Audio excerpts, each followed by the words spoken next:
Good morning. Hello. This is 1100 WSG. I'm U-Turn LaVern, and yeah. This is one street over. Chance to know what's going on one street over from where you live, and we're living right.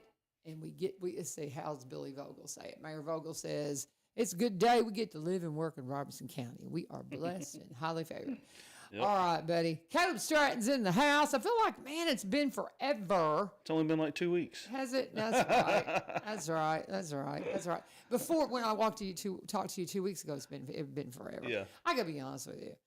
My last few months have been just a blur. I know it. There's been a lot going on. We went to, we did our mission trip down in Mexico, and we've got our house torn apart, and it is just, when you're doing stuff like that, everything you just can't get your gears together, And we love you, Jim Tees. He's going to help us put it back together, so we appreciate it.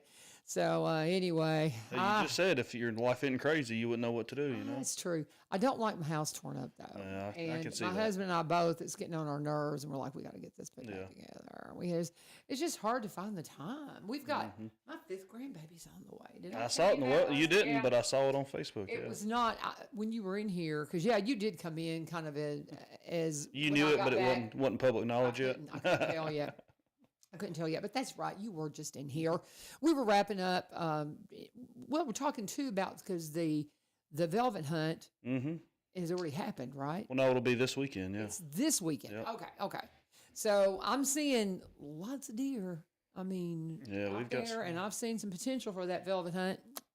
We have very definitely down on. There's a lot of big bucks out there just waiting on you. Oh yeah, my kids. I keep telling them, come hunting. They keep telling me they're going to. Hadn't shown up yet. So anyway, but we got a wedding coming up in October.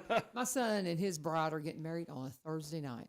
It's like, saves money. Yeah. And it's honestly, when we were trying to get together for the rehearsal dinner and all that, it's going to help being on a Thursday night.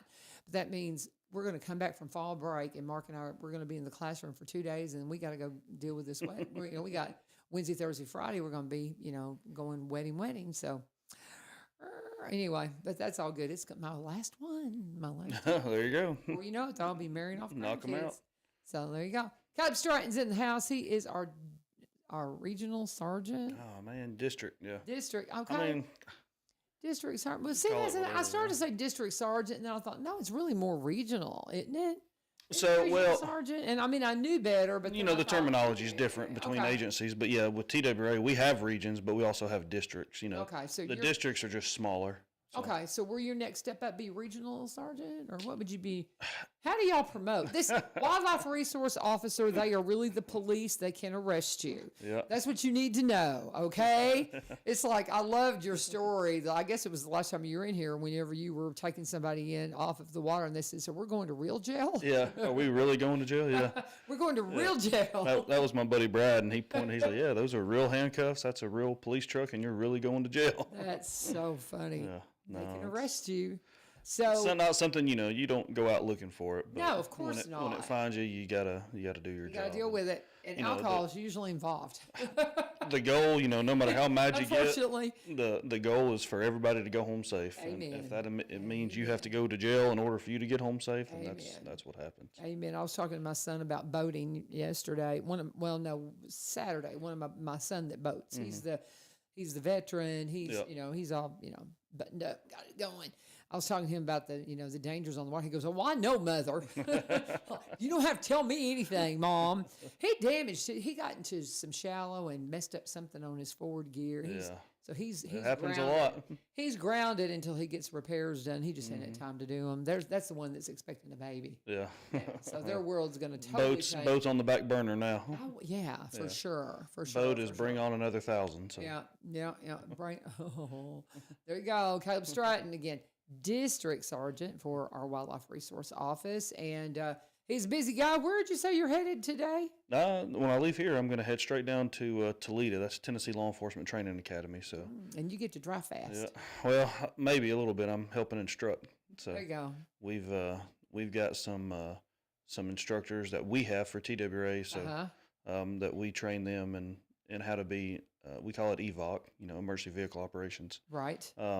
We train them so they can train our guys. So, but I'm the lead EVOC instructor for the state. So, it's they keeps one of just another thing to put in the bucket and keeps us busy. So. Well, and it's like driving fast but safely and not endangering the public when you're doing it, kind of Yeah. thing. Well, we want the officers to push these trucks to the limits, because we want them to push them to the limits, and we want them to lose control on the track. We want them to see what it's like, so they know what that threshold is. So you know what your limitations It are. would freak me out. It's, I'm not. I No, don't like that. Fast moving vehicle. You can tell my husband. I'm always like, slow down, and he's an excellent driver. Yeah. He does really well. But I'm just one of these people. I'm the old woman driver. Okay. I mean, I don't like driving fast. I like chilling to the right. And I mean, and forgive me. Sometimes if I'm in the left lane, it's because I'm going around somebody that's driving even slower than me, and I'm trying to get around them, and I'm trying to get out of your way. Promise you. But I'm just not. I'm not somebody that likes to drive fast. Well, and that's what we want our officers to do. We want our officers, obviously, to be, and any officer, we want you to be just a normal driver out there. But, when the situation arises where you have to drive fast to go help another officer or something going on where you got to help the public, then we want you to get there fast, in a hurry, but safely. So on this track, when y'all run them, do y'all turn them over sometime? No. And all that? You never? Oh, Never have. Okay. So that's good. that would freak me out, man. It's good instruction. Okay, there you go. You're a good teacher. But, TWA stuff, we do a lot different. We still do our driving track where we get on there just like in a police car. And we do that track, but we also do a lot of off-roading, a lot of winching, a lot of trailering, everything. So Yeah, interesting. we do a lot of off-road driving with these trucks. In the academy, when we have our new guys in, a lot of times it's kind of older trucks that they get, Right. some new.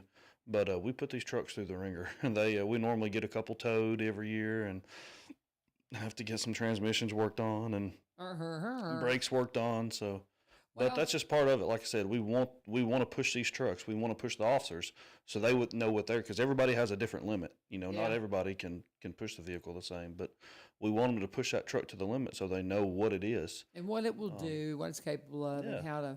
Yeah, very good. Well, it sounds like you're going to have a fun day. Fun week. It'll be a few days. It's like it'll be hot okay. out there. Yeah. Oh yeah, that's the thing. It has been warm. We were trying to. We were in Huntsville on Saturday. We got, like I said, wedding stuff. We're going to be in Huntsville a lot for the wedding, for wedding preparations, and so we were down there for a shower for the couple, and trying to be outside with the grandkids even for a minute. Yeah. It was so hot, and I mean, we're talking further south than here. It was not pleasant out there in that heat, but God bless you. I mean, as you're trying to get it all together, and people trying to hunt this weekend. I mean, man, it's going to be what is it supposed to be? I haven't even looked. It's going to be hot, and it's not supposed to cool down until after this weekend. So, oh, really? So yeah, this Monday, Tuesday. Tuesday next week. The high's like 80 low and the low 60, upper 50. So nice. Oh yeah, we're looking at 92. It's going to be nice, but today and tomorrow we will not be flying the drone, kids. Not today and tomorrow. I'm just going to tell you, my AV2s. We've been out playing with the drone, trying to learn that. We will not be flying the drone this week. Let me just tell you that right now. With the heat, and next week should be nice. It looks like next week looks like a really good drone week. We'll just do that. But we're talking with Kaleb Stratton, our district sergeant for Wildlife Resource Office. Finishing up boating season. People are still out on the water and with the heat. Yeah. Are you seeing as much, though? Because people are busy now. Once people get back to school, kids get back to school, it's a different world. It is. They're just not staying out as late. So it's a lot of during the day stuff. And then, come 5 o'clock, everybody's racing to get back and get home, get ready for school and work the next day. So I got you. It is slowing down, but it's still extremely busy. And we know that. So we still have officers out there every weekend patrolling. So when we see the people out there, that's when we're out there. We're not out there during the unpeak time. So we try to be out there during the peak times. We can't be out there 24/7. There's just not enough of us. But we're still out there as much as we can. The rivers are slammed right now. I worked the Red yesterday, and they had a bus full of 50-something kids out there, 49 to be exact. So were they just out playing in the water, or no? It was a school. It was a private Christian school, and they rented a bunch of canoes and kayaks. And so did they go tanking? They didn't. The tanks were out there too. I saw the tanks. I saw the tubes. There was that's funny. All the canoes and kayaks from Run Amok were up there, so it was a lot. That's great. That's great. But stays busy. Yeah, that's funny. Red River. I mean, it's perfect for that. Yeah. And so people have big time. Unfortunately, there was another drowning yesterday up there in Clarksville. Yeah, another kid. Oh man. A 9-year-old little girl died yesterday swimming in the Red River.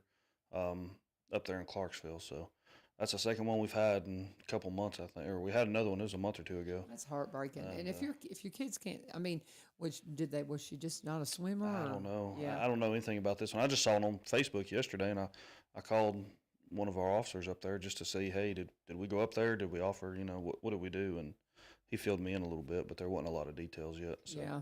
It was the exact same spot where the kid died last time too. So I wonder if there's just something, just the water. I mean, just deeper than they realize, maybe in the current, but Yeah. The water's down a lot right now than it was. Oh yeah, it's in front of my house. I mean, it's low. It was 4.5 feet yesterday. The red was at Port Royal. That's one of the measuring points, and it's normally at 6 to 8 feet. So it was down. It's down quite a bit, which is normal for this time of year. Sure. Very normal. So. You always expect, we had such a wet spring. You kind of think that's going to carry over, but once it runs off, it runs off. Now it will, it replenishes the ground supply, what's under the ground, but the water that's as far as what you see, you're not. It's right back to where it was, Exactly. So, but yeah, the creek out in front of the house is down quite a bit. It's still pretty, but it's just not anything like what you would expect. I tell you, the rock. We have a dredging permit, and so we've been having a fella dredge rock out there and move it, and it's like it's endless.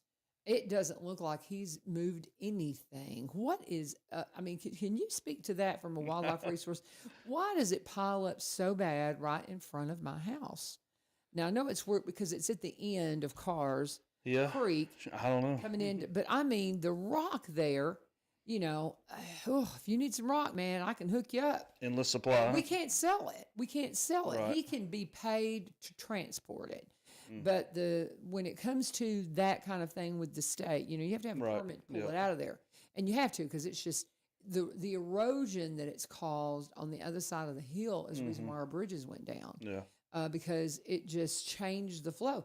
The movement of where the creek was in regards to when we first moved there to where it is now is breathtaking. Breathtaking when you see the movement of how it's gone into the hill on the far side and how much it's eaten away at that hillside. Yeah. There used to be, some pretty decent little, because I mean, we put the bridge across and we're like, we'll never put another bridge up because we've had 2 go down. And so we won't try that again. Yeah, that's just how nature works too. It's nothing crazy. I mean, that's what happens, Yeah. That's why a lot of people, they don't, when you buy property on the lake or on the river or lake, creek, whatever, they probably tell you like your property line will change. I know yours goes through your property. Yeah, so but your property line, like if the creek is your property line, your property line will change throughout the years. Yeah. Because normally the deeds read to the center of the creek. So when the center of the creek moves, your property line moves. It may be to your benefit or to your detriment, but your property line will move over years. That's interesting. But you saying that, I saw it the other day when I was on the interstate driving down 24. I looked over at the Red River, and I noticed one of the islands. It was like over at like exit 8, and you saw how the trees were up high and there's all the dirt under it. You're like, man, the river used to be up there, and it was 8 feet. So it just keeps eroding. Yeah, it keeps eroding. So that's what water does. And what's fascinating is when it digs into that hill. The rock and stuff that you see geologically is fascinating. So it is fascinating because it's unearthing soil that hasn't been unearthed in how long? Forever sometimes. Yeah, exactly. And it is geologically seeing the erosion off that hill is fascinating. And if you're into all that, man, I can show you some stuff that'll blow your mind. It's really so cool. You'll see a good thing what the city of Springfield did. If you notice, like when they built the Greenway, in Springfield, if you walk the Greenway, if you'll start at Gardner Street and start walking Gardner Street, so the Sulphur Fork Creek makes a big bend to the left. Right. So when it makes a bend to the left, the water's going to erode on the right. And if you'll notice right there, they put a bunch of rocks up. They built like a big ledge of rocks and put like a cage over it to keep that, so it wouldn't erode away all the way to the Greenway. So somebody thought ahead. It was like, hey, we need to fix this in this bend right here. And that's why that's like that, because that over the years that water would have eroded away and it would have been all the way to the Greenway, and then you don't have a Greenway anymore. So right. But if that's just a good representation of why they did that. Right. Well, we even looked into that when our last bridge went up, when we built that last bridge, but it just I don't know. We just, like I said, if we had put, but it was just so it was such an expanse that I don't know that we could have stopped it without spending a lot of money. Yeah. And to try to access it. Water's strong. And if you've ever, the flooding that happens at my house is breathtaking how deep. Do you have any idea how deep it gets? Do you have any idea what the deepest it would be when it floods right there? Oh, not when it floods. I have no idea. Because I mean, I can show you where it gets to in the I don't know much about Carr Creek as far as the depth. You know, the Red River, it's anywhere from 4 to 8 foot deep on average. Okay. It's not much. Carr's nothing like that. No, yeah, Carr's it's like very that. shallow. Oh yeah, it's a shallow creek. It's beautiful. I mean, it's a beautiful full. I mean, it's always got water in it. It never just dries out. But I mean, I would say some of like your property right there. I mean, it could easily get 10 to 20 foot deep. Easily, just depends. Yeah. Easily. Oh, I say 20. Because I mean, your house. It doesn't seem like it, but I mean, your house is pretty far up. I mean, it's a gradual slope, but I mean, it's if you were to shoot a laser, it would. Interesting. It'd be 15, 20 feet, probably above where the creek is. So it's fascinating because you go down after a flood's happened and you can see where the creek went to. Yeah. And when we had the bridge, I mean, we had that bridge up so high, I was like, oh, it won't go under. It did within a year. Oh. I mean, yeah, when we had the big swinging bridge, oh my gosh, yeah, it went down. I don't want to say where it is just for the landowner, but there's a bridge I know of on a creek, and it's probably this bridge. It's not a usable bridge anymore, but this bridge is probably 30 to 35, maybe 40 feet above the creek. And the last time it flooded, it was over that bridge. I mean, crazy. Because I was like, how did all this stuff get up here? And I'm like, it flooded. Yeah. Like how? I mean, that to me, that's like scary almost to see. Like that was a terrifying ton of water, and it's like I don't see how this bridge held up. I mean, it was. I mean, it's a heck of a drop down. It's at least 30 feet. And I'm like, holy crap, that water was above this bridge. I've got images of the bridge before it went down, and you can see, and you can kind of see the height off the water, and it went completely under many times. I mean, it took it down, and we could have, I mean, it just finally eroded to where the base of it was gone. Now, the base on this side of the creek, we now have a swing hanging on it, but that is still there. But that gives you kind of a marker of how deep it did get. But that water is powerful. That's the point of all this, guys. Don't ever, when the water's down right now, but in these, if you got your kids out there swimming, you got to keep an eye on them, especially if they're not big swimmers, because the water can change, the currents and all that. Water's a dangerous thing. Get your kids swimming lessons. And I mean, this child that y'all lost, I mean, she may have been a great swimmer. Who knows? But that current can get you too. Yeah, it's different than a swimming pool. So careful. That's what I tell people. There's no ledge to swim to in a creek. You better believe or it. In a river or lake. I mean, you can't just go to the edge of the pool and hang on to it. There's nothing there. So you bet. And you got to watch them all the time. You got to keep your eyes on them. That's what's happened. Unfortunately, is the parents. The last one, the father turned around for just a second, turned back around. His kid's gone. So. Oh God. Just a split second, not saying anybody did anything wrong. It's just it shows you in the blink of an eye stuff can change. And those are the situations. Even if your kid's a swimmer, put a life vest on them. Oh yeah, absolutely. Put a life vest on them, just to be sure if you're out in the current like that. I get nervous when I'm not an ocean person at all, but when my family goes down to the ocean, I get a little nervous because I know riptides and things like that. I was a lifeguard for years. I've never experienced it, but you hear about it all the time. And I've heard just crazy stories about what riptides will do. So just be careful in the water, guys. We don't have to worry about that around here, but we do have some strong currents in those rivers. So I hate to hear that we had a tragedy with a child here just recently. Yesterday, yeah. It was yesterday? Yeah, yesterday. Oh, God bless. I can't imagine. God bless y'all. But anything else that we need? So we got the Velvet Hunt this weekend. Yeah. And then when do all the other seasons hit after that? So something else that I totally forgot about, but so this Saturday is also, we have the free fishing day, but they also have free hunting day. Okay. So the free hunting day is also August 23rd, Saturday, which also, so the reason they did that originally, whoops, wrong year. I'm trying to make sure this is right before I say it.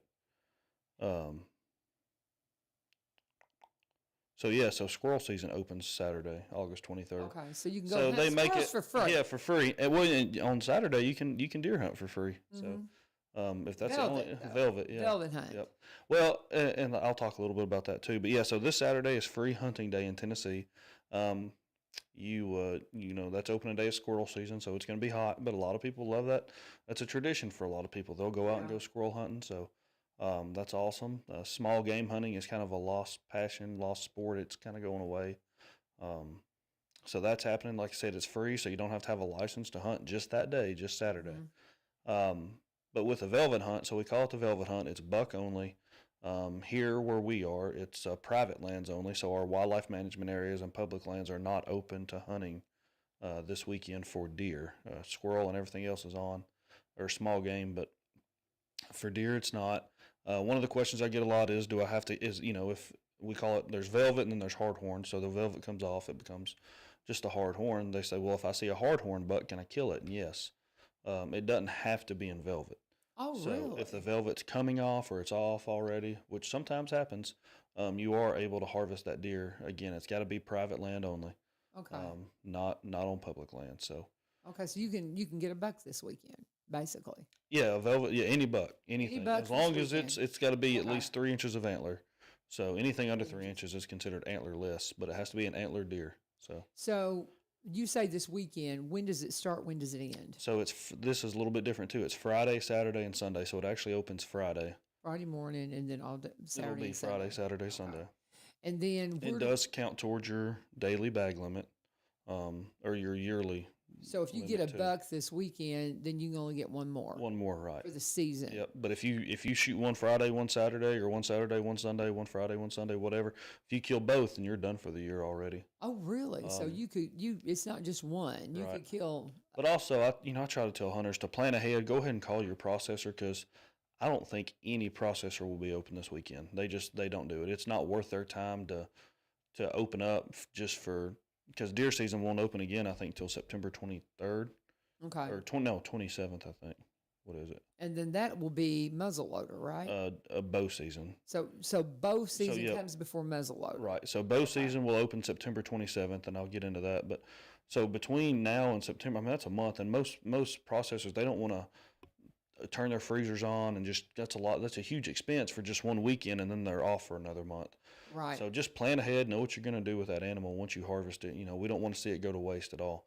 And that's also, if you harvest an animal, you cut the head off and go throw the deer somewhere, that's still considered littering. Yeah. So we don't want to get into that. That's one of the main complaints we get every year is, somebody's dumping deer on my property, they're killing it, they're just cutting a piece of meat off of it and throwing it away, essentially. Yeah. So just like I said, plan ahead, make sure you got a plan for the animal, what you're going to do with it. Most of the time you're going to have to harvest it, or you're going to have to cut it up on your own. So, well, and I know Mark likes doing that, but most people won't do it. Well, that's how they all. I mean, that's just what they did growing up. But now, and there's a lot of YouTubes out there that'll show you how to do it. Oh, we have them. Yeah, just Google TWA field dressing deer. Oh, really? You have something on there? Oh, cool. TWA we have tons. They have our own YouTube channel, and there's a video on there from what's it called, from field to table. Or something, really? And it's a multi-part series that shows you from the time you harvest it, skinning it, quartering it up, or field dressing it, hanging it up, skinning it, quartering it up, the different types of meat and where they are, and how to cut it up and how to package it, and everything. It's all on YouTube. What about, do you show them how to process a squirrel? There is a video on there, yeah. Okay. Mm-hmm. And all the small game and stuff? I don't know about all of it. I haven't looked at all of it myself. There's a ton of videos on our YouTube page. Yeah, there is. I mean, there's a lot of stuff. I've looked our at guys, some of it. they I forget what the awards are, but they're I don't know, Emmy. Yeah. They're award-winning people when it comes to that. So is your video where the deer got in the classroom, is it still up? Oh, yeah, it's still everywhere. It's got to be. That's one of my favorites for sure. I've watched people show that a lot. When I show up at schools, a lot of teachers will pull that up and be like, "Here's the deer." Yeah. Here, of course. That's great. Anything else? We've got some more guests coming in here. I've got Nick Hartman and Chase Southerland coming in, and we're going to be talking about some stuff going on with their youth ministry. So we're going to be talking about that. They're doing a combined ministry event. And so we'll be talking with them. They've got a United Worship Night event happening in September, but we're going to talk about that. But what else have you got for us, Kaleb? So real quick, this is a plug for the county, I guess, but the fair is coming September 16th through the 20th. So I've got kind of a neat surprise I'll be doing in the parade. I'm not going to tell it yet, but it's pretty cool. For me, I think it's really cool. A neat surprise. For the parade, and then we'll be set up for the fair too. We'll have some. We'll have our Wildlife on Wheels trailer plus. And that's a cool trailer. Plus another little surprise that I'm not going to say it yet because I haven't got it fully set up yet, but pretty neat, very interactive. It's really cool to me. All right, you got my attention. That's called a tease, y'all. Hey, I'll go to the office and play with it. Like when I do office security, I'm going through the office playing with this thing. It's really cool. So anyway, so the fair's coming up. We'll be there just about every night. But yeah, so bow season then is September 27th, just a little over a month away. And bow season runs all of the rest of September and all of October until the juvenile hunt, which is October 25th and 26th. Then muzzleloader will open November 8th, and then gun season November 22nd. There you go. And it'll run through January the 4th. Awesome. So very good. We're getting ready to kick off. Getting ready to finish up boating season. I mean, by the time I see you again, we will be through Labor Day and maybe the end of boating season where it won't be so bad, but it's already calmed down. So I know it'll be, let's see, what is today? The 18th, so 1, 2. Oh, actually, I'll be back the week of the fair, the 15th. So, yeah. Okay, good. That's the week of the fair. I hope I can wear a hoodie that day. I hope it's cool enough to wear a hoodie. Wouldn't that be nice? Wouldn't that be nice in September? Right. And, I'll just kind of tease this. We're working on getting Sheriff Van Dyke in here that same day because he was just elected to some state. Oh, the Tennessee Sheriff Association. Thank you. I couldn't remember the name of it. Yep. So Jess said she's going to work on, we were trying to get him here today, but he was already booked. Yeah. So, but we're working on getting him in here next month on your day. It'll be the third Monday is when we try to talk to law enforcement. Caleb's always available, and I appreciate it so much. Well, and I'll say, too, something not just about Sheriff, but, Jason Head, too, at Springfield. They, both of them, they're nationally recognized law enforcement officers. Believe it. Nationally We're recognized. Very blessed.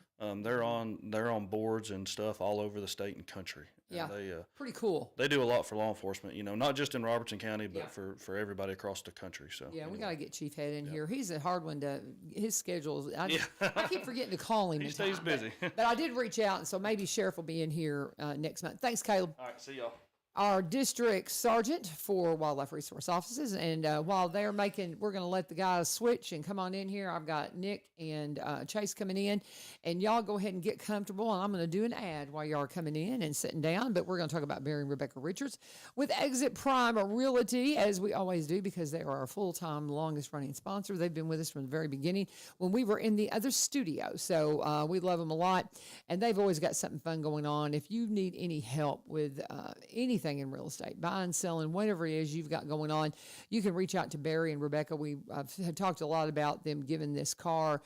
They had a really cool little smart car that they did. They did a smart police car for Cross Plains to commemorate being in the city for 30 years. Barry and Rebecca moved there 30 years ago and became part of that community, just like me, about the same time I got to Robertson County too.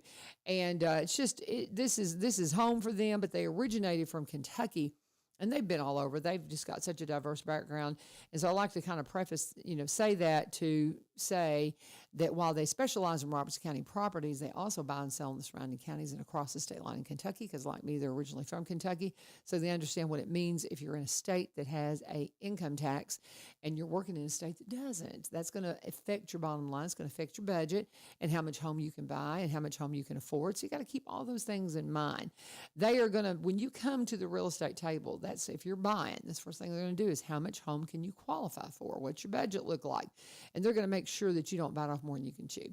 If you're selling, they're going to package your property, because Barry was a marketer for nearly 17 years up in Nashville and a vice president of a media marketing company. And he brings that expertise to the table to make sure your property is seen in the absolute best light. The videography, the photography, the walkthrough tours, drone footage, you name it.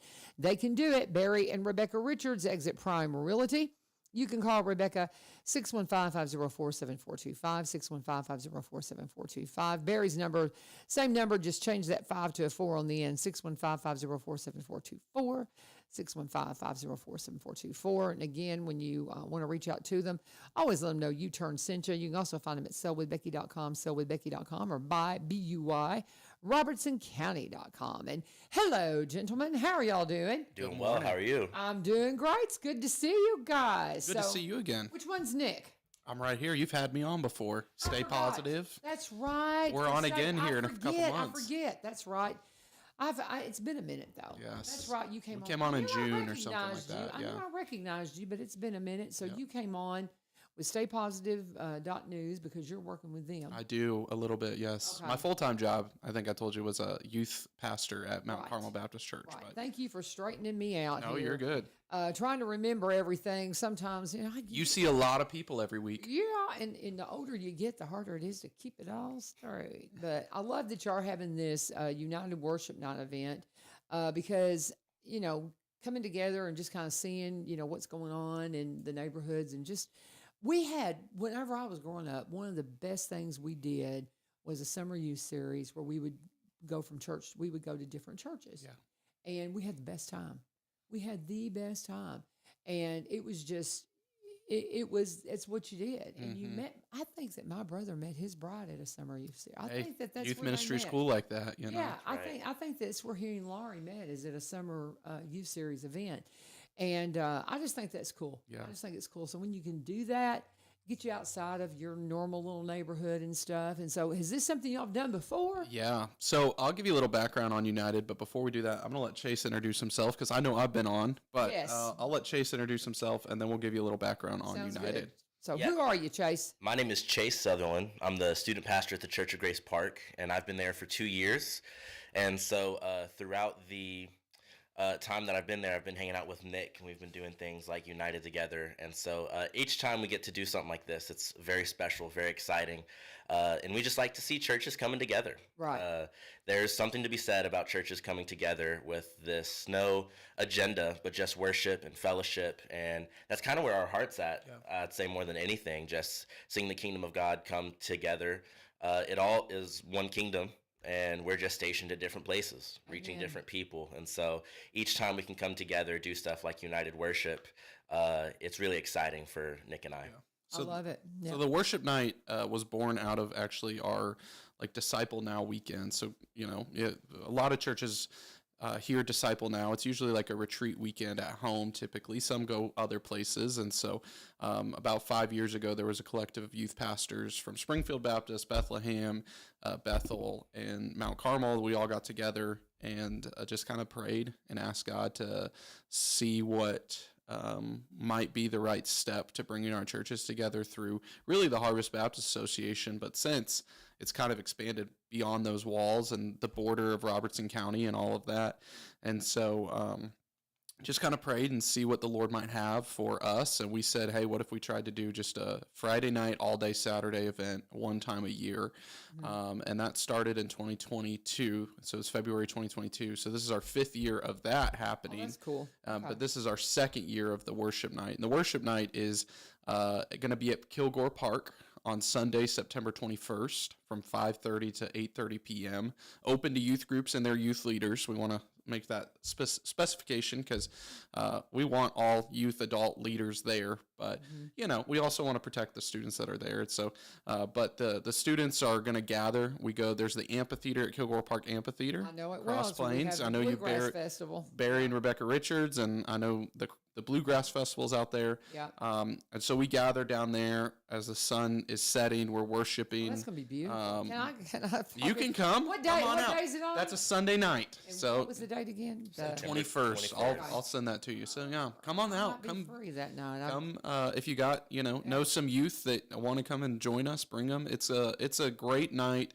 And United was built on the pillars you mentioned, kind of this idea that as churches we can do better together than we can do apart. And we have a lot of churches of varying sizes in our community, and those churches, we want to offer something to a church that has 3 students or 30 students or 300 students that's going to be equally loved, brought, and remind one another that, hey, our friends go to churches that are reaching their schools and their people and their for the gospel, and we want to encourage them to be together. So that's really the heart of behind United. When we say the United brand, is that we are focused on helping students, whether it be in Portland or Springfield or White House or East Robertson and Cross Plains or whatever the school, realize, hey, we can come together, we can worship, and we can go out to our schools and reach others,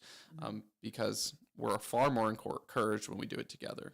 Yeah, we got to get y'all in before the event a little closer in. So let's stay in. Because we're about a month out today. Yeah, so this is a good way to say save the date, but then I think right before it, because is it something that you have to pre-register for? So no pre-registration. just We do show want to up. know if you're coming, Yeah. because we're going to order like Possibly. pizza and we have drinks that are being donated, and so we want to make sure there's enough of that stuff. But in terms of like pre-registration, there's no like, hey, we're bringing this. Here are the names of the people that we're bringing. All of that kind of thing.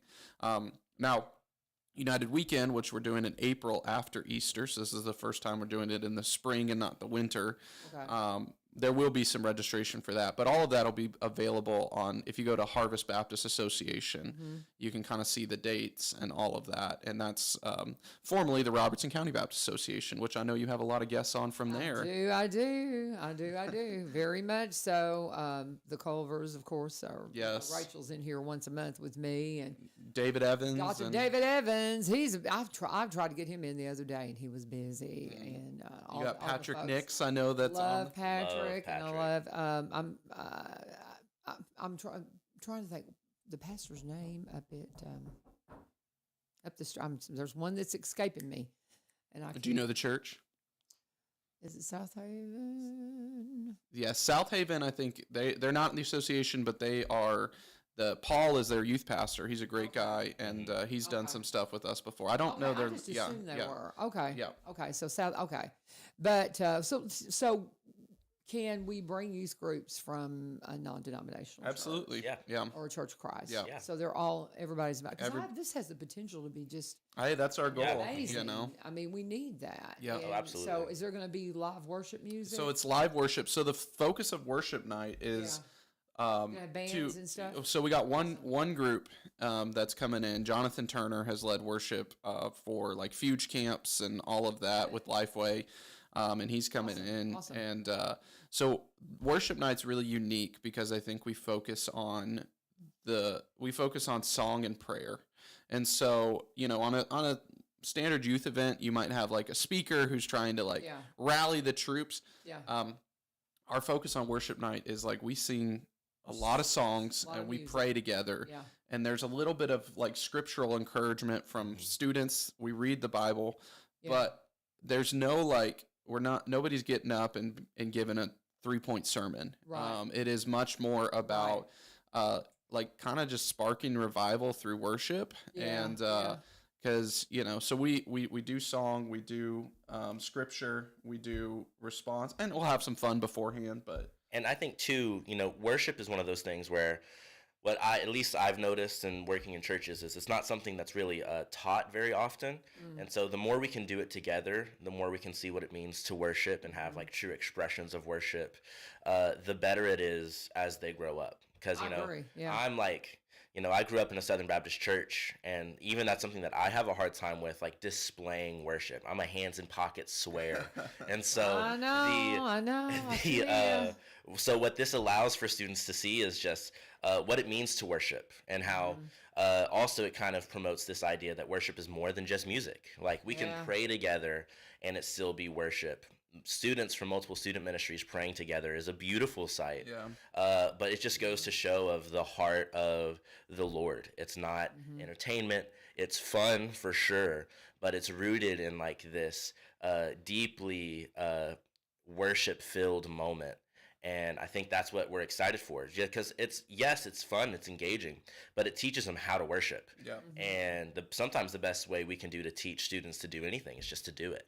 I love it. So, well, and there's often this change, like, hey, they come out of student ministry and they're immediately in that like, hands back in the pocket kind of thing. Yeah. So we just want to see a generation of young people who are not only taking ownership in the church, but taking ownership in their community to go and take the gospel. And so, the second year of United was kind of right in the middle of like the Asbury revivals, and we said, hey, we're going to cut down an hour of free time, and we're going to have an hour of just worship where all we're doing is singing and praying. And there was about 102 students there that year.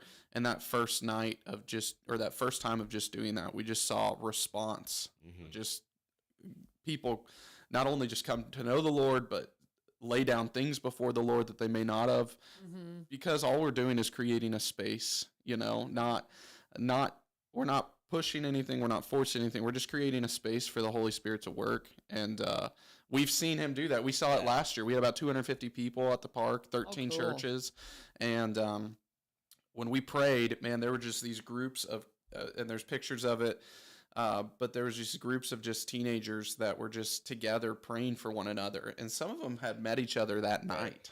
Wow. And so, God was really working. And I mean, we're expectant that God's going to keep doing that and keep doing even more, and so we're really excited. It's kind of our launch pad for what we do in the spring. And then, so there's some really exciting stuff coming down in the summer too. So. I love this. I just love it. And it's so funny because I love what you said about it teaches them to worship, because that's one thing. Because I came from the same background that you were very stoic. Yeah, and very we stiff, sang now, Church of Christ, man. We got our harmonies down, baby. That's right. We can do that a cappella. Oh, but yeah. I love contemporary praise and worship with the instruments, and I just love it. I love seeing crowds with hands raised. It's so funny because people are incorporating, Brandon Lake's song "Gratitude," and I don't know what, if you're not a hand raiser, I don't know what you do when it says I throw up my hands. I mean, what do you do? Yeah. When it tells you in the song that you got to throw your hands up, what do you do with that? It's quite comical actually, because I sit in the back. I'm just so tall and all that kind of stuff. I'm just kind of a back row person because of that, and we'll get to that line, and I'll just kind of look around, and and people are starting to go, okay, I need to raise my hands here. Yeah. So they're kind of breaking out of that. But when you've been raised in that, I've heard Dr. David Evans say he's not a hand raiser, and he has, he's just like, I'm just not comfortable doing it. It's just not my thing. He and I've talked about that. Right. But there's times, I don't know, when I'm doing praise and worship around my house, boy, I throw my hands up, I get into it. Why can't we do that and display that? Yeah. I was watching, watching the body as we were singing gratitude one Sunday, and I saw this young person that is on the spectrum throw their hands up, and I was like, see? Yeah. They Psalm know. 119:72 says, I throw up my hands to your decrees. So there's a scriptural stuff, and it's not just about, we never want, no student is forced. We're not like going up and like, hey, raise your hand, I just love that this kid was completely uninhibited. Yeah. Because, but they, sometimes it takes, spiritually. They don't have, because they're not trying to think about what their peers are thinking and all that. Yeah. I'm just like, it says throw up my hands. I'm throwing up my hands, and it just did my heart good. I was like, you go. And it was just so funny because I've gotten to where I do as well. And I'm trying to break out of that. And there was something we were singing yesterday, and I was like, I feel like I need to raise my hands, but I know everybody's going to look at me. Yeah. It's just hard. It's just hard when you've been raised that way. I think there's like this subconscious feeling that you're being watched, like even if you're in the back, to where. But what we try and push for is like the walls come down. Yeah, like and that's we want what it we like need. When we're allowed to be vulnerable and we're allowed to worship vulnerably. I get it. We see beautiful things. That's my favorite thing of United Weekend is that worship time at the end, because that's kind of like our final kickoff. Yeah. Like that's our final send off of like, hey, go out, like be the hands and feet. Take what you've learned. Last year we talked about sanctification. Continue the fight. Be the difference in the community. And this is like that central where we just allow it to like dig deep in their hearts and equip them and let it settle, and then we send them out. And just, it's a beautiful thing what God does when the heart is ready and the people are ready and they're engaged with in His Word and with worship. How the Lord works through that is amazing. I love it. I'm going to tell our youth group at Madison about it, and I think this would be, because they're not that far from Kilgore Park. No, I mean, it'd be a nice little excursion on a Sunday night. I think.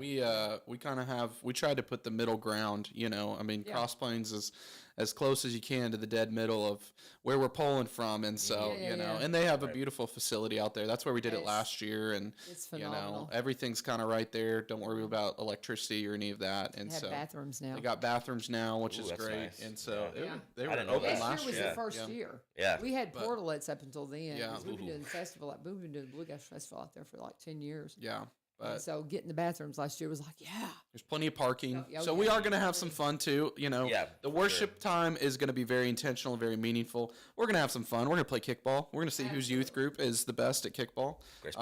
What time does it start? It's 5:30. So we're going to hang out up at the fields for like an hour, 5:30, 6:30. Play some kickball. Gotcha. Right. Maybe some football in there. If you want to just no, not tackle. I was wondering where you were going to play. I was wondering how you were going to play kickball down there in the amphitheater. No, we're gonna use the eat some food, enjoy our fellowship, right? Yeah, I mean, for sure. we want our students to see that, Acts 2:42 through 47 says that that they committed to the fellowship of one another, to the worship, to the teaching of the word, and I think that's obviously the early church's model for for doing life together, and we want to also do life together when we can. Love it. And so, last year we had, like I said, 13 churches, all from all over. Hopewell came from outside of Cross Plains, White House First, Temple, Bethlehem, Grace Park, FBC Portland. And I'm going to get in trouble for naming off these churches that I forget. Like Spring Hill, Spring Hill, Oak Grove. Oakland, all sorts of churches from our area, were there. And again, some brought 2, some brought 20. And that was our thing, is it's like no church here should ever feel like they're more important because we're one church tonight. We're one united effort tonight. And we're going to go back to our own people, but our hope is that they are striving to be together. And that's what we got a great core of youth pastors that helps kind of put on the event and plan it. First Baptist Goodlettsville came up, and so we're even talking like Under the Ridge. They're coming up. So it's really neat. That's great. Super exciting. So talk to me about the programs at your church, because we've got a few minutes here. Go ahead and do the big invite to what you have going on in each of your congregations and how you facilitate your youth group. If somebody, because that's one thing, that's something we try to very intentionally do on Fridays, is depending on who's in here, I'm like, invite them to your church, make sure they know where you come. I'm always welcome at Madison and anywhere, because if you've not found your church home, don't stop looking. Because, you've got to find that place where you fit and where you're comfortable, convenient. I recommend trying to find something that's close to you. Being so far from my church is an inconvenience. Now, I've been going for so long. They're my family, and they always will be. For sure. But there's something to be said, and I had Jason Ball in from Centerpoint up in Hendersonville. I've followed him for years and really admire him. And I had him in, and we were doing the invite. This has been 6 months ago at least. And we were doing I said, invite him to your church. He says, well, yeah, if you're in our area, but if you're around this area, find a church close to you. And I was like, okay, Jason, that's right. That's a really good point.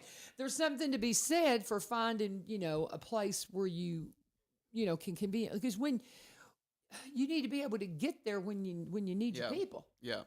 And them come to you. And them come to you. That's one thing, whenever you're far away and you need something, it's kind of hard if they got a 45-minute drive to get to you. Yeah. So, so let's do that. Listen. We kind of have a running joke. Okay. So on the hit pages, Springfield and White House, everybody's always asking, what's a good church? All 8,000 of them. Pages. Like the whatever they are. I those you said hit page. No, I was like, that's not hip. No. HIP. Hip White House, hip Springfield. Hip. There's always people asking what's a good church in our area. Of course. And usually both of our churches show up in the comments, which is good.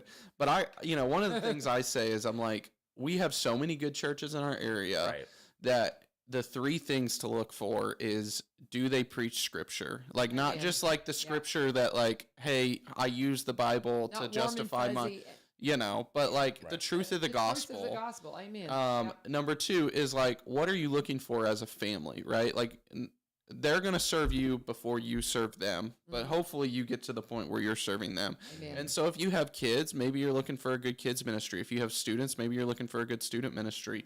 If you're looking for, hey, I'm we're empty nesters and we want somewhere that we can plug in as adults, you know.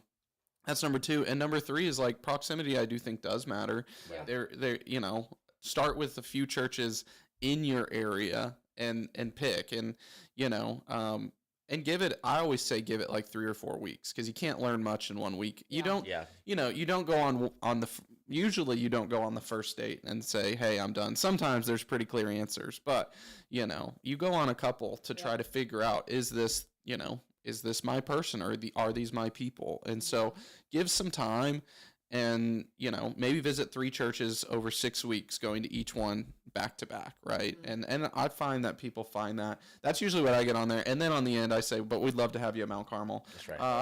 Of course. But I do think that that's more helpful advice than just, you know, trying to throw spaghetti at a board. I agree. Right. Yeah. So, but Chase, I'll let you share a little bit about what's going on at Grace Park. Yeah, so I've been at Grace Park for 2 years Give now. your addresses, if you would, because I'm trying to figure out exactly where the churches are located in my head. So go we're ahead. 506 Hester Drive, White House, Right Tennessee. off the interstate. Okay. Right behind the Cracker Barrel in White House. Okay. And so we're also House of School, Christian Community Schools. And so we have a shared campus. And so some of us know our campus as the school. Some of us know our campus as the church.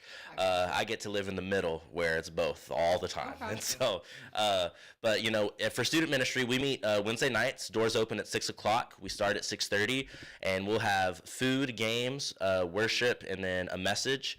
And then we just have this moment afterwards where we just hang out, and we just kind of cultivate this community of relationships and just hanging out with people. And it's been really neat to see, because, like, you know, being a dad, you know, I have a 3-year-old, which she's getting so old. But it's one of those things where it's just like, it's Just easy what, to Dad? it's kind of easy to just like be like, hey, I gotta go. Like I gotta take my daughter to preschool tomorrow. Like I gotta still come in the office. But just having this moment of like community building and just letting students know that, yes, we're there for you, but students knowing that other students are there for them too is super unique, super cool. And so we just are big on building culture and just being there for each other. We've been told it feels very much like a family. And so we just want every Wednesday night to feel like a family reunion.